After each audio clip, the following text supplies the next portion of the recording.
Welcome to KaiChi Live. I'm KaiChi, and this is my Hamster Gretel review. In this episode titled Saturday Homecoming Fever, we found out that Kevin is being called Minivan Kid. Well, in school he's known as Minivan Kid, and he wanted to rebrand himself to a different name or a different kind of person. But in the end, he changed what the meaning of Minivan Kid when he helped save the dance. We also find out Fred's full name. Her name is Winifred Gate. I guess they're related through their fathers. She also became popular because of what she did during the cheerleading episode. And she doesn't want that. In fact, she based her whole life while anybody knowing her. But it's ironically because everybody know her for being who she is as a shut-in. But she will use her popularity in order to help her cousins out, Kevin and Gretel. In the past episode, I noticed that when Kevin goes somewhere, Hiromi shows up out of nowhere. In fact, she seeks him out. It seems like she seeks him out. For example, when he was riding the kiddie ride in front of the store, or when he was in the park. I guess the comic book store doesn't count because she works there. But at the dance, when Kevin walked through the gym doors, she's the one who knows him and knows how great he looks in his 70s dancing clothes, while he tried to compliment hers, awkwardly calling her dancing clothes groovy. In fact, she's the one who asked him for a dance on the dancing floor. There might be a backstory on how they met. I think Roby might met Kevin earlier, and Kevin didn't know her, or Kevin knows her first, or eventually Hiromi knows him, or maybe they just have a mutual attraction to one another. But then again, like I said, Hiromi is the first one to notice Kevin when he enters somewhere. We get some returning villains, the Destructress and Fist Puncher. It's good to see them back because they're evil version of Hamster and Gretel because they have similar power set. In this episode, my problem with them, because they don't have a purpose except of mayhem and destruction. I guess the Destructress want to be famous for all the destruction, and Fist Puncher want to punch stuff, which is, I want something more to them. I know they could do it because they have a great backstory of Doofenshmirtz. I'm sure they could give them why they do what they do, why they want to be evil. Well, the aliens wanted them to be evil, but why? They should have a backstory about that, instead of them having a brother-sister fight.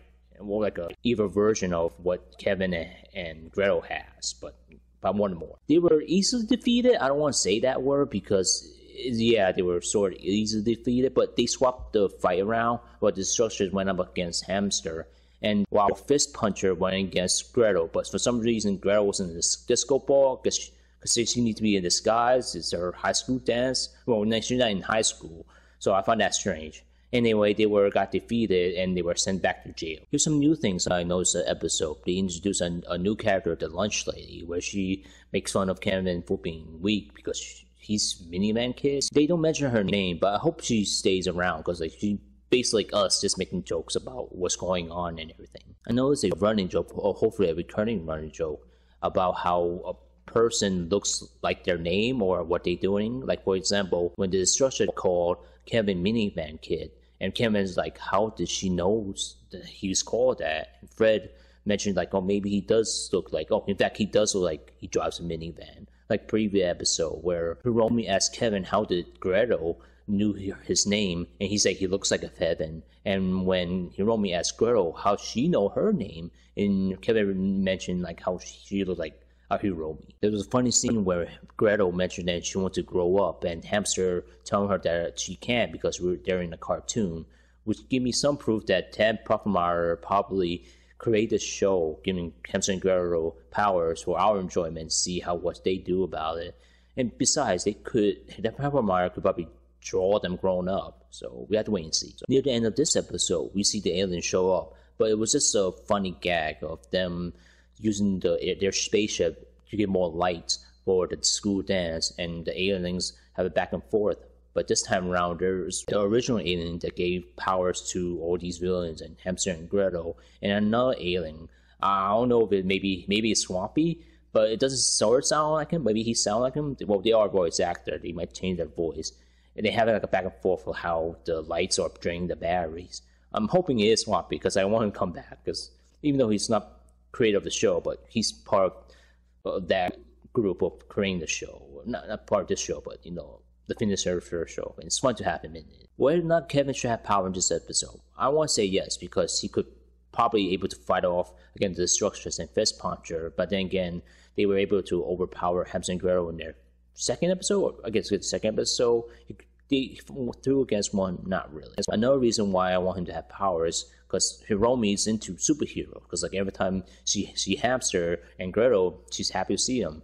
I want to have them the same relationship where Clark trying to, the Superman and Clark and Lois relationship, where Hiromi is into the super version of Kevin, and Kevin tried to get attention of Hiromi, and have that weird triangle relationship. So yeah. As for the song, it is not memorable, but I like it this way because like it's basically a song on what they're doing. It's basically a dance off between Kevin and Hiromi versus Fist Puncher and Destructress, and we see how Hiromi and Kevin was in sync.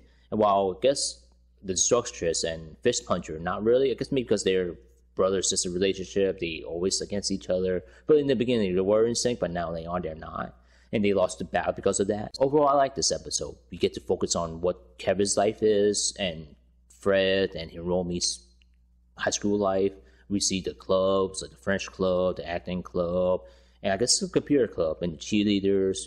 Those characters seem interesting, and they some of them have to like lines, and we get more of their personality instead of being a background character, and how Fred, Kevin, and interact with them. It was fun to see that. Thank you for watching this video. If you like this video, hit that like button.